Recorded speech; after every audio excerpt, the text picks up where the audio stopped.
A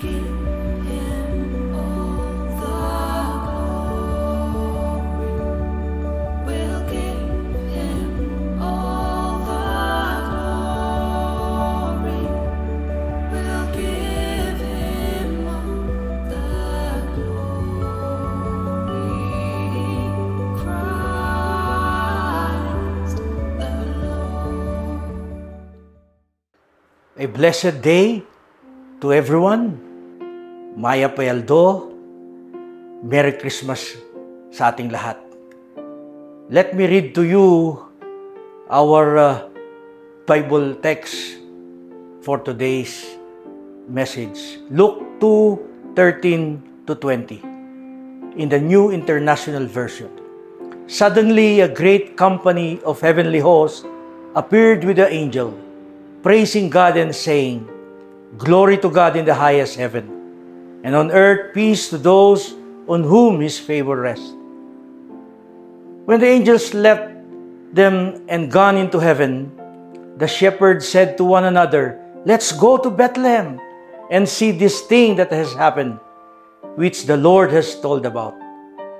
So they heavens hurried off and found Mary and Joseph and the baby who was lying in the manger. When they had seen him, they spread the word concerning what had been told them about this child. And all who heard it were amazed at what the shepherds said to them. But Mary treasured up all these things and pondered them in her heart.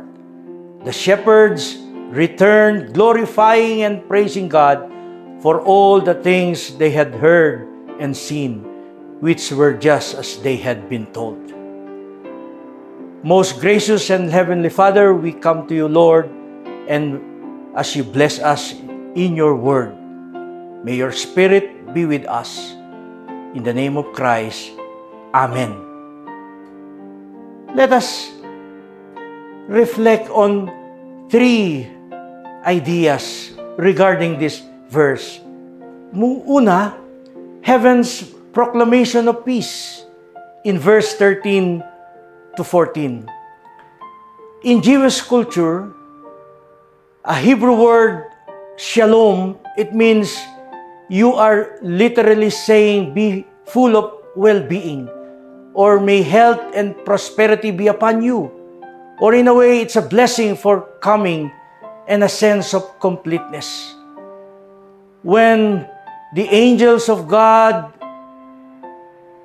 told the shepherds, "Glory to God in the highest," and they proclaimed peace on earth, and the shepherd felt and they were happy. Naging kumpleto po sila sa kanilang nararamdaman. Mayroong silang may puwang sa kanilang mga puso, but when they saw the angels proclaiming peace, they were complete. Shalom ang kailangan natin ngayon to complete us, and that peace is Jesus Christ. Number two, the active participation and obedience of the shepherds. They told one another, "Let's go, tara." It means hand in hand, step by step, heart by heart, we go together. Di po ba napakagandang maranasan natin ito na may kasabay ka? Kasabay mo si Kristo sa lahat ng iyong lakbayin, kapatid.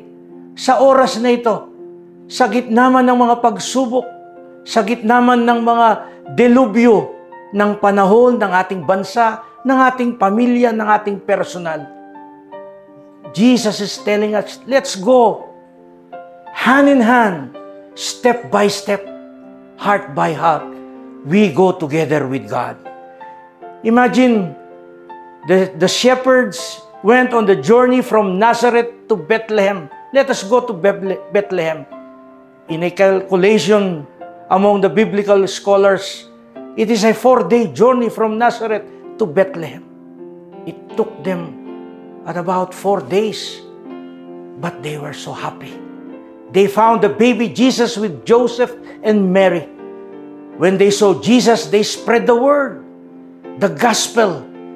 These men were the first responders of the gospel. Sila ang una na nagpahayag at nag-obey para ipalaganap ang gospel. Lastly, number 3, the impact. Ano ang naging dala-dala nito? All who heard the news were amazed. Namangha sila to feel or show great surprise or wonder. Sa gitna ng kanilang mga agam-agam, napalitan ng amazement, ng kaligayahan ang kanilang mga puso. It is an amazing grace. Ang sabi nga po ni John Newton when he composed a beautiful hymn in 1779. Amazing grace, how sweet the sound that saved a wretch like me. I once was lost, but now I'm found. Was blind, but now I see. The shepherds, when they returned to their place, they were renewed, they were revived.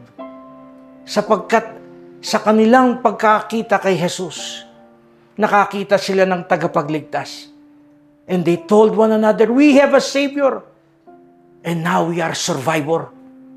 We are conquerors because of Jesus. Dahil kay Kristo, mapapanagumpayan mo ang lahat. Dahil kay Kristo, sa kanyang grasya, ay ikaw ay victorious. Ikaw ay survivor sa lahat ng iyong karanasan at circumstansya. Because He is the King of Kings and the Lord of Lords. Jesus is our Savior. Jesus is our Lord and Savior. Ang sabi po ng huling mga liriko ng isang awitin, I'm coming back to the heart of worship, and it's all about you, Jesus. It's all about Jesus. My brothers and sisters in Christ, today, as we celebrate Christmas Day, Christmas time, it's all about Jesus. Not our pain, not our sufferings, but because of Jesus, we are conquerors. We are survivor. A blessed and a wonderful Christmas to you all. Panginoon, maraming salamat po sapagkat mayroong kaming Hesukristo na siyang nagligtas sa amin, na dumating sa amin upang kami maging victorious, maging survivor sa lahat ng aming mga karanasan. Purihin ng Panginoon, purihin ka, O Diyos. Sa pangalan ni Jesus, Amen. Oh, come, let us adore Him. Oh, come, let us adore